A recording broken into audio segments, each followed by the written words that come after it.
Upah minimum provinsi atau UMP Jakarta 2024 bertambah 165.000 menjadi di atas 5 juta rupiah. UMP ini memakai formula yang mempertimbangkan inflasi, pertumbuhan ekonomi dan indeks tertentu atau alfa sebesar 0,3%. UMP ini berlaku bagi buruh atau pekerja dengan masa kerja kurang dari 1 tahun.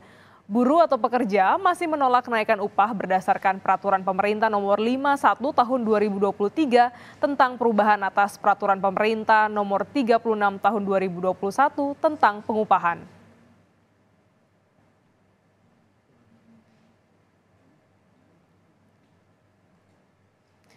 Upah di Jakarta dan hampir semua provinsi di Indonesia naik. Pendapatan naik, apakah masyarakatnya auto sejahtera?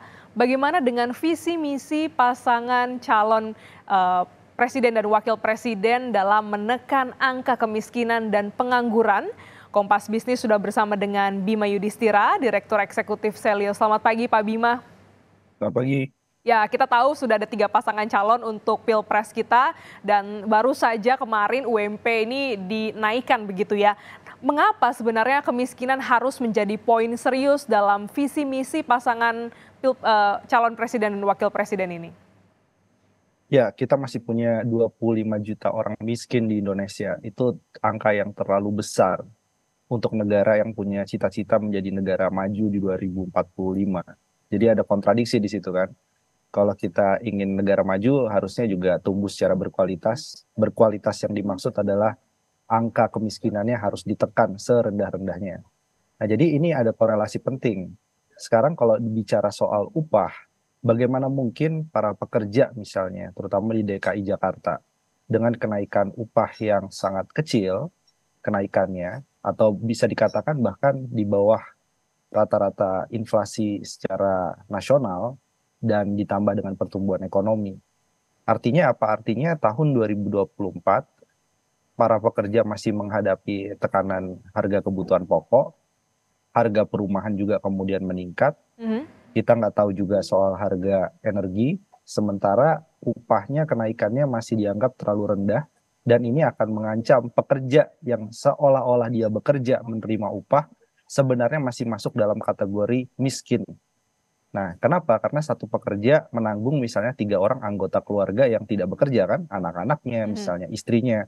Itu kalau dilihat garis kemiskinan 500.000 rupiah dikalikan misalnya 4 saja, itu kan sudah 2 juta, belum pengeluaran-pengeluaran lainnya. Nah, jadi ada banyak sekali pekerja-pekerja yang bahkan dia sudah bekerja, menerima upah, pekerja formal, tapi karena kenaikan upahnya masih kecil, mereka masih juga masuk dalam kategori orang miskin atau keluarga yang berpendapatan bawah. Nah, itu yang sebenarnya ingin dihindari dari formulasi upah yang perlu direvisi. Ya, bicara soal garis kemiskinan tadi Pak Bima menyinggung soal pendapatan pekerja yang di bawah Rp500.000 ini dikategorikan miskin, sedangkan menurut Bank Dunia ini nilainya adalah 1,5 juta rupiah. Ada gap yang besar. Ini masih relevan nggak sih kalau Indonesia memakai pendapatan Rp500.000 sebagai batas garis kemiskinan?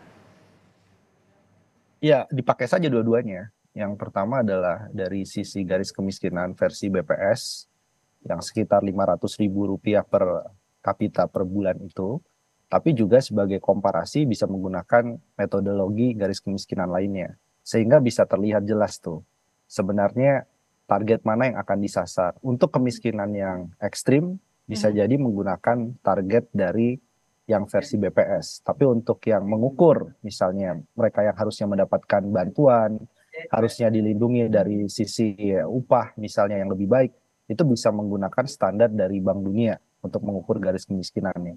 Jadi jangan sampai garis kemiskinan yang ada sekarang sudah rendah, kemudian upahnya kenaikannya juga kecil, itu membuat orang bekerja tetap miskin dan susah untuk melakukan mobilisasi atau mobilitas sosial yang harusnya dengan upah minimum dia akan dari orang miskin naik dengan bekerja menjadi kelas menengah.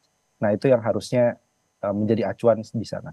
Oke, kita bicara soal pasangan capres-cawapres. 3 paslon ini menargetkan kemiskinan ekstrim akan hilang, bisa hilang lah setidaknya di tahun 2026 dan tingkat kemiskinan juga turun dari level saat ini, rata-rata di bawah 6%. Nah, apakah menurut Mas Bima atau Pak Bima ini visi ini realistis saat kebutuhan harga serba tinggi atau kebanyakan juga hanya untuk berupaya merebut kantong suara? Terkait dengan target kemiskinan ekstrim itu bukan hal yang surprise ya, karena kemiskinan ekstrim harusnya sudah 0% bahkan mungkin 2 tahun yang lalu. Jadi ini target penerus Jokowi saja gitu kan, target kemiskinan ekstrim 0% misalkan 2024. Jadi kemiskinan ekstrim harusnya sudah 0%. Yang menjadi PR adalah bagaimana caranya agar satu, orang yang miskin tidak semakin miskin. Mhm. Yang kedua, yang kelas menengah tidak jatuh di bawah kemiskinan.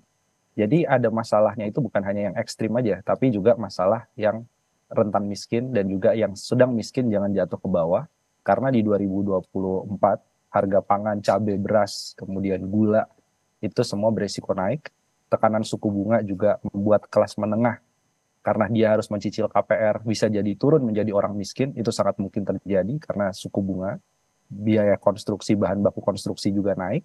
Sementara dari sisi pendapatan, baik pekerja formal apalagi informal, tidak mampu mengejar tingkat kenaikan kebutuhan hidup.